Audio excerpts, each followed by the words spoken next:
What do an ancient Greek philosopher and a 19th century Quaker have in common with Nobel Prize-winning scientists? Although they are separated over 2,400 years of history, each of them contributed to answering the eternal question: what is stuff made of? It was around 440 BCE that Democritus first proposed that everything in the world was made up of tiny particles surrounded by empty space. And he even speculated that they vary in size and shape depending on the substance they compose. He called these particles atomos, Greek for indivisible. His ideas were opposed by the more popular philosophers of his day. Aristotle, for instance, disagreed completely, stating instead that matter was made of 4 elements: earth, wind, water, and fire. And most later scientists followed suit. Atoms would remain all but forgotten until 1808, when a Quaker teacher named John Dalton sought to challenge Aristotelian theory. Whereas Democritus's atomism had been purely theoretical, Dalton showed that common substances always broke down into the same elements in the same proportions. He concluded that the various compounds were combinations of atoms of different elements, each of a particular size and mass, that could neither be created nor destroyed.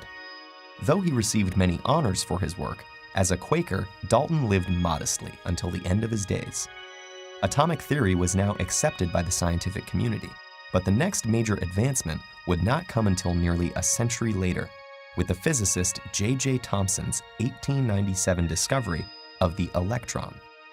In what we might call the chocolate chip cookie model of the atom, he showed atoms as uniformly packed spheres of positive matter, filled with negatively charged electrons. Thomson won a Nobel Prize in 1906 for his electron discovery, but his model of the atom didn't stick around long. This was because he happened to have some pretty smart students, including a certain Ernest Rutherford, who would become known as the father of the nuclear age. While studying the effects of X-rays on gases, Rutherford decided to investigate atoms more closely by shooting small, positively charged alpha particles at a sheet of gold foil. Under Thomson's model, the atom's thinly dispersed positive charge would not be enough to deflect the particles in any one place. The effect would have been like a bunch of tennis balls punching through a thin paper screen. But while most of the particles did pass through, some bounced right back, suggesting that the foil was more like a thick net with a very large mesh. Rutherford concluded that atoms consisted largely of empty space, with just a few electrons, while most of the mass was concentrated in the center, which he termed the nucleus. The alpha particles passed through the gaps, but bounced back from the dense, positively charged nucleus. But the atomic theory wasn't complete just yet.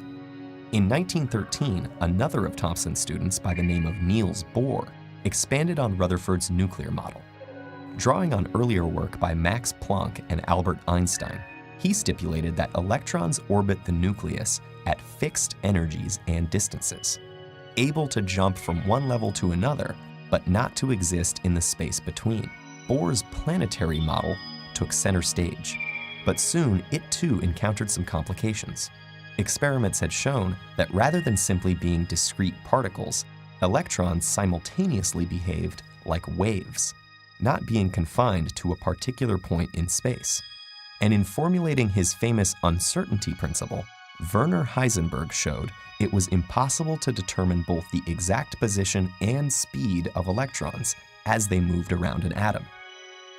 The idea that electrons cannot be pinpointed but exist within a range of possible locations gave rise to the current quantum model of the atom, a fascinating theory with a whole new set of complexities whose implications have yet to be fully grasped.